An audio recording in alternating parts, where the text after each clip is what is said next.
Fala pessoal, aqui que é meu Cerdeira, e no vídeo de hoje finalmente chegou o momento de falar de Pretty Little Liars Original Sin. Avisando, eu ainda vou fazer as resenhas de PLL original. Segunda saia da terceira temporada, quarta saia da quarta temporada, então fiquem atentos. Mas toda sexta-feira agora vai estar saindo resenha dos episódios de Pretty Little Liars Original Sin. Porque o título original já não era um trava-língua o suficiente, e eles complicaram ainda mais falar a porra do título. Mas tudo bem. Como é que vai funcionar a exibição de Original Sin? A gente já teve 3 episódios que saíram essa semana na quinta-feira. Vão sair mais 2 episódios próxima semana. Na semana seguinte, mais 2. E fechando a temporada, na terceira semana, vão sair mais 3 episódios. Num total de 10. Então a gente vai ter uma temporada nesse esquema. Pelo menos é o que está previsto. Então é isso. Eu confesso que assim que anunciaram o reboot de Pretty Little Liars, eu fiquei meio cabreiro. Especialmente quando eu soube que quem iria ficar responsável seria o Roberto. É o Roberto Casado, que é... Casado? Sacado. Eu sempre troco a porra do nome dele. Perdão, gente. Mas é, Sacado. O Roberto Sacado é o responsável por séries como Riverdale, The Chilling Adventures of Sabrina, Kate Kane. Eu vou lembrar essas 3 agora de cabeça só. E, honestamente, todas elas se perderam em algum ponto, se não desde o começo. Então eu tinha medo do que poderia vir dele, especialmente porque ele não sabe escrever mulher. Todas as personagens femininas dele soam exatamente iguais. É frustrante assistir qualquer atriz tentando fazer aquele roteiro funcionar, porque tudo soa a mesma coisa. E Pretty Little Liars é uma série feminina. Mas é tão uma série feminina que o Roberto se tocou que ele não ia conseguir fazer aquela série sozinho. Ele recebeu o convite da HBO para ser responsável pela série. Não foi uma ideia que surgiu dele. Ele foi chamado para encabeçar essa série e ele disse: tá, eu topo, mas eu não faço essa sozinho. E foi assim que ele chamou, ele foi atrás nas salas de roteiro que ele participava, né, que ele tinha, de todas as séries dele, e falou: alguém, por acaso, tá a fim de fazer esse reboot de Pretty Little Liars? Quem tiver a fim, me liga. E alguém ligou, e esse alguém é a Lindsay Brink, que vai ser a co-criadora da série com ele. E eu acho que muitas das coisas que estão dando certo são graças a ela. Principalmente porque eu não gosto de dar crédito nenhum ao Roberto. Eu acho ele um péssimo criador e ele é um péssimo desenvolvedor de séries. Então, eu não vou dar crédito pra ele. Tudo que der errado na série é culpa dele. Tudo que der certo na série é culpa da Lindsay. E é assim que eu vou funcionar. Se você não concorda, comenta aí embaixo. Mas eu vou continuar pensando desse jeito. E aí eu acredito que, assim, pelas entrevistas que eu vi, a Lindsay, ela conhece Pretty Little Liars. Ela assistia. E ela entendeu como é que a série funcionava. E aí, nós temos Original Sin, que é uma série que é muito diferente de Pretty Little Liars, porque ela tá pegando muito pesado nesse esquema do slasher. Ela tá muito mais sombria, muito mais eu não diria assustadora, mas ela tá dark and twisted and ela realmente tem uma vibe de filme de terror. Enquanto Pretty Little Liars, ele tinha muita tensão. Então, curiosamente, Pretty Little Liars me assustava mais do que Original Sin. Mas você não tinha muito essa sensação de perigo de morte. Aqui, você tem. Você acha que a qualquer momento, qualquer pessoa pode cair morto. E você tem um serial killer aqui, você tem um assassino. Então, você realmente tem os esquemas, os elementos necessários para um slasher. Isso é legal. Eu acho que a gente tá há muito tempo tentando achar uma série dessa pra gente ter. A gente já teve Scream, que saiu pela MTV. A gente teve, eu sei que vocês fizeram no verão passado, que saiu pela Amazon. Foi pela Amazon? Eu acho que foi pela Amazon Prime. Que eles tentaram trazer esse slasher e não funcionou. A gente tem Chuck, que é uma série que eu acho que vale muito a pena assistir, porque é um bom slasher. Eu acho que funciona, mas que tem esse elemento sobrenatural porque é um boneco possuído por um espírito. Mas que funciona, eu acho que se você tá gostando de Pretty Little Liars e você não assistiu Chuck, vale a pena dar essa conferida porque você vai gostar de Chuck. E aí eu acho que Pretty Little Liars finalmente conseguiu trazer o que essas séries estavam buscando, que é um elenco jovem, uma série que fala com esse público jovem adulto, nessa pegada de terror, porque a gente tá tendo a renascença do gênero do terror, especialmente o gênero do terror adolescente, e ele tá vindo muito para séries, então eu acho muito interessante que isso tenha sido feito. E aquela coisa, eu sinto que é como se fosse um ciclo que tá se fechando. A gente abriu esse ciclo com Pretty Little Liars há 12 anos atrás, e eu acho que a gente finalmente está chegando no resultado final do que era que a gente estava buscando nesses 12 anos de percurso, que é esse Original Sin. E eu acredito que tem potencial para essa série ser uma série melhor do que PLL. Ela ainda não é.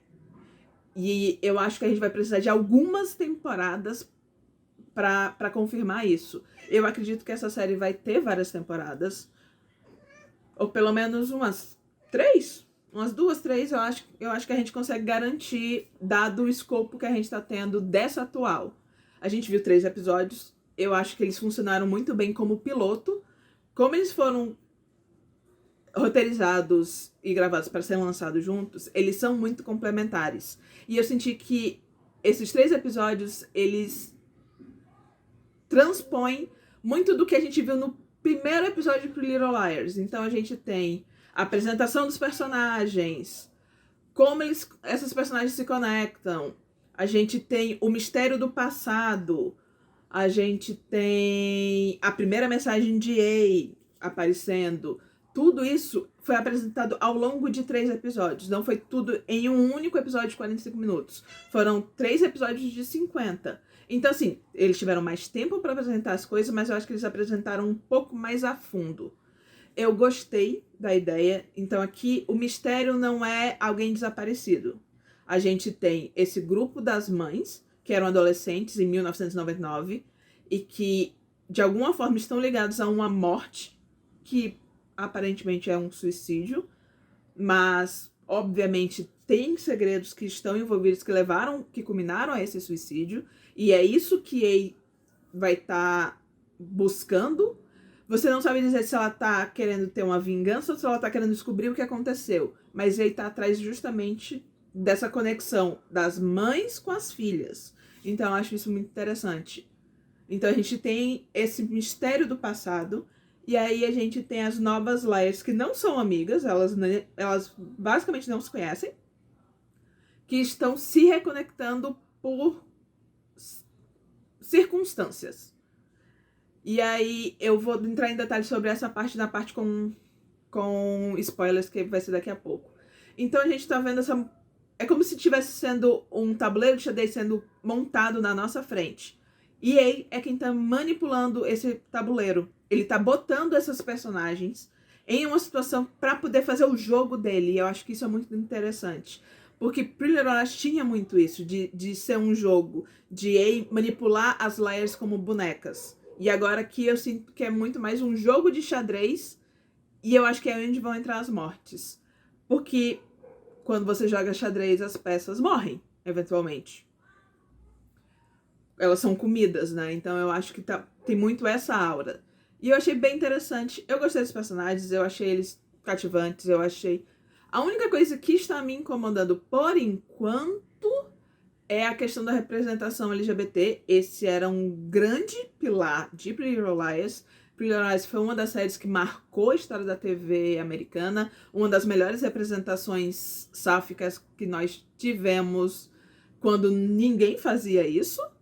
Ela, se você pegar sites especializados em cultura LGBT, falam que Pretty Little Liars fez mais pela TV do que The L Word fez, mais pela representação do que The L Word. Então, eu acho que é muito importante que esse lado da série seja honrado e que a gente não tenha uma série só com protagonistas héteros. Eu realmente espero muito que alguma das meninas, em algum ponto, se desenvolva como um personagem LGBT. Eu sei que as mães são, e as mães são uma parte muito importante. E aí a gente tem a gente vai ter 5 protagonistas, né? A gente vai ter a Imogen, que é a nossa principal protagonista, inclusive a atriz mais conhecida. A gente vai ter a Tabby, a gente vai ter a Farron, a gente vai ter a Noah e a gente vai ter a Mouse. A Mouse tem 2 mães, então tem aí uma representação LGBT já, mas eu acho que não é o suficiente, até porque mesmo que as mães tenham algum destaque, elas não são o foco da série. Eu quero alguém no foco. A gente tem a história dessas 5 mães, que a gente não tá entendendo e que elas se quebraram como as Laias original. Então elas guardam um segredo que despedaçou essa amizade. E eu quero muito descobrir o que foi esse segredo, porque parece algo bem pesado. Entrando na parte com spoilers, porque eu não consigo mais não falar os spoilers das coisas. Eu estou em choque que a série começou com a morte da mãe da Imogen por suicídio. Eu não esperava isso. A gente sabia que a Imogen seria a protagonista, a gente sabia que ela estava grávida, mas... E a gente sabia que, tipo, as mães iriam receber mensagens de EI ou alguma coisa do gênero. Mas eu não esperava que, nos primeiros 5 minutos, uma mensagem culminasse em um suicídio. E pelo que os outros episódios deram a entender, essas mensagens já aconteceram antes. Eu acho que essas meninas já foram atormentadas por EI, assim como as Liars originais. Então, não foi tipo uma coisa pontual que aconteceu, não foi uma mensagem. Elas lidaram com essa entidade, que é EI, por um tempo. E aí as coisas teoricamente devem ter se resolvido, ou elas acharam isso. E aí elas tiveram as filhas e agora a EI voltou pra atormentar as filhas delas. É o que me pareceu. Porque tem uma conversa quando as 4 mães que ainda estão vivas se reúnem para falar sobre o ocorrido. Elas comentam sobre se foi algo pontual ou não. Então dá a entender que isso já aconteceu antes, que elas já receberam essas mensagens e que elas podem estar voltando. E agora é a vez das filhas receberem. E aí essa é a parte que fica, tipo, eu entendo as mães não contarem nada para as filhas, porque obviamente se eu fosse mãe ou pai, eu não contaria pros meus filhos nada disso. Não seria minha função. Eu tô aqui pra proteger, então eles não precisam saber disso. Isso é uma coisa que eles não deveriam saber. E eu concordo com a posição dos pais, das mães de fazerem isso. Agora, as meninas... Essa é a parte que entra a estupidez adolescente de um filme de terror. Porque assim, se você vai ter um filme de terror com adolescentes, ele tem que ser burro. Porque se eles forem inteligentes, não tem filme. A coisa inteligente a se fazer seria ou ir pra polícia, ou falar pros pais, ou fazer ambos. Obviamente, assim, a polícia de Millwood você não pode contar, porque aquele xerife é um pedófilo, escroto, preconceituoso em 38 níveis. Eu fiquei muito perturbado com a cena em que a gente descobre que ele pega meninos, adolescentes. Aquela cena eu não esperava e aquilo me impactou bastante. Eu fiquei, ok, pesado. Então a gente sabe que a gente não pode confiar nesse cara. Ele não é confiável, ele muito provavelmente é um cara extremamente corrupto, ele é extremamente abusivo com a família dele, o que gera com que a Karen e a Kelly sejam perturbadíssimas, já fala dele. Mas eu acho que com as mães, pelo menos a Tabby, eu acho que a Tabby podia ter falado com a mãe dela. Ou a Mouse. Tem algo sobre a Mouse que a gente, na abertura, tem várias coisas sobre as personagens que são pistas sobre esses personagens. E a abertura mostra uma cartaz de desaparecido da Mouse. Que a gente não sabe por que tem esse cartaz desaparecido. A gente sabe que a mãe é extremamente super protetora. Por sinal, a mãe da Mouse é interpretada pela maravilhosa, incrível, estonteante Lia Solomon, a grande atriz da Broadway, que é uma das minhas atrizes favoritas, e que é prima de ninguém mais e ninguém menos que Shay Mitchell, a atriz que fez a Emily Fields em Pretty Little Liars. Isso é um detalhe que a maioria das pessoas não sabe, mas elas são primas. A Shay Mitchell é asiática. Outra coisa que a maioria das pessoas não sabem. Então, ligação entre o elenco. Então, a gente tem uma mãe super protetora e aquele cartaz de desaparecido. Então, eu acho que alguma coisa aconteceu na época do verão, ou daquela festa, 6 meses atrás, quando aconteceu a festa da Karen. E eu acho que É sobre isso que a mãe é tão preocupada quando ela fala que, tipo, não quer que aconteça de novo. Mas isso é um segredo que eu acho que vai vir à tona.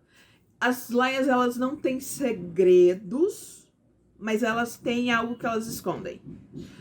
Então, por exemplo, tem isso da Mouse, que ela desapareceu aparentemente, que a gente não sabe nada sobre, a gente só tem essa abertura, essa cena na abertura. A gente tem a Noah, que aparentemente tomou a culpa das drogas pela mãe, o que eu não comprei, desculpa, mas pra mim pareceu uma grande mentira que ela tava cantando pro namorado. Eu posso estar errado, mas me pareceu errado. A gente tem quem é o pai do bebê da Imogen. Quem beijou, de fato, a gente não sabe quem beijou quem naquela briga da festa. Se realmente a Imogen beijou o cara, se o cara beijou a Imogen, se os dois toparam se beijar consensualmente ou não. Então a gente não tem noção do que realmente aconteceu. E a Imogen é uma personagem que é dúbia. Ela tem um lado mean girl e ela tem um lado que ela se sente culpada. Então, ambas as situações poderiam ser válidas. E novamente, eu não sei quem é o pai do bebê, então quem será o pai do bebê? Isso parece uma situação bem complicada também. A gente tem a Farah, que ela não tem um segredo, ou ela não aparenta ter um segredo. Ela só tem uma relação péssima com a mãe dela. Que a mãe dela foi embora, a mãe dela não é presente, ela só quer ficar do lado do pai, por quê? Não sabemos. Eu espero que isso se explique. E ela é muito sem culpa. Ela toma as decisões dela sem se importar, realmente. Tipo, por mim, a gente expõe fulana, por mim, a gente mostra o vídeo da Karen, por mim, a gente mata. Ela não vai sentir culpa ou remorso. Ela não liga. Como ela tá bem, como ela tá resolvida, ela tá de boa. E isso é muito curioso. E, por último, nós temos a Tabby. Eu não sei se vão ter personagens LGBT, mas a Tabby poderia ser uma personagem LGBT. Não necessariamente sáfica. Ela pode ser Ace. Uma coisa é, ela claramente manipula o melhor amigo dela hétero, melhor amigo gay que acontece ser hétero. Ela não quer se envolver com aquele cara, ela só é conveniente pra ela a relação que eles dois têm. Mas, se você olhar, ela sabe que o chefe dela tá querendo pegar ela. E ela também usa ele pra conseguir o que ela quer. E ela não tem interesse nenhum em se envolver com ele. E aí eu me pergunto, tá, ela não tem interesse com ninguém. Qual é a dela? Porque todos os outros personagens meio que têm interesses amorosos. A exceção, tipo, é a Imogen, que não tem um interesse amoroso, de fato. Mas ela tá grávida, é uma situação um pouco mais diferenciada, né? Dá a entender que é hétero. A Tab é a única personagem que a gente realmente não tá entendendo qual é a dela. Então, tem essa. Eu acho que isso talvez possa ser um mistério da personagem. Falando em spoilers, falando na Karen, a Karen é uma personagem perturbadíssima, o que eu amei. Eu adoro esse tipo de personagem mean girl, doente, porque ela vai muito além do que a Alison já foi em Pretty Little Liars. Porque ela de fato não parece ter grandes remorsos. A Alison, ela tinha momentos de muita fragilidade. A Karen, a gente não chegou a ver isso. E tem a dinâmica perturbadíssima daquela família. E tem a questão das gêmeas. E sobre as gêmeas, algo que me perturbou foi: a gente tem certeza que a Karen morreu e não foi a Kelly? Porque a cena que acontece no segundo episódio é a Imogen chegando, chamando a Karen, ela vira, tem um momento de pausa e ela diz: você ainda não aprendeu a nos reconhecer? E aí ela diz que é a Kelly. E eu fico me perguntando, será que era a Kelly mesmo? Porque eu acho que não era. E faz todo sentido em Pretty Little Liars a gente ter essa troca, porque nos livros há essa troca. Então talvez quem está vivo é a Karen fingindo que é a Kelly. E por isso que ela tá tão mal com a morte. O que isso vai ter a ver com Ei? Não sei. Talvez não tenha nada a ver com Ei. Eu acho que não tem nada a ver com Ei. Eu acho que é só eu acho que a troca vai fazer Ace se sentir culpado por matar a pessoa errada. Porque eu acho que Ace queria ter matado a Karen, matou a Kelly por acidente, que era alguém que ela não deveria matar. Mas é o que eu pensei até agora o momento. Eu sei, são 20 minutos de vídeo, perdão, mas é porque Pretty Little Liars, 3 episódios, tinha muita coisa pra falar, algumas teorias. Eu adorei a série, estou muito feliz. Se você tá acompanhando, por favor, comenta aqui embaixo. Vamos conversar sobre essa série e eu vou ficando por aqui. Tchau!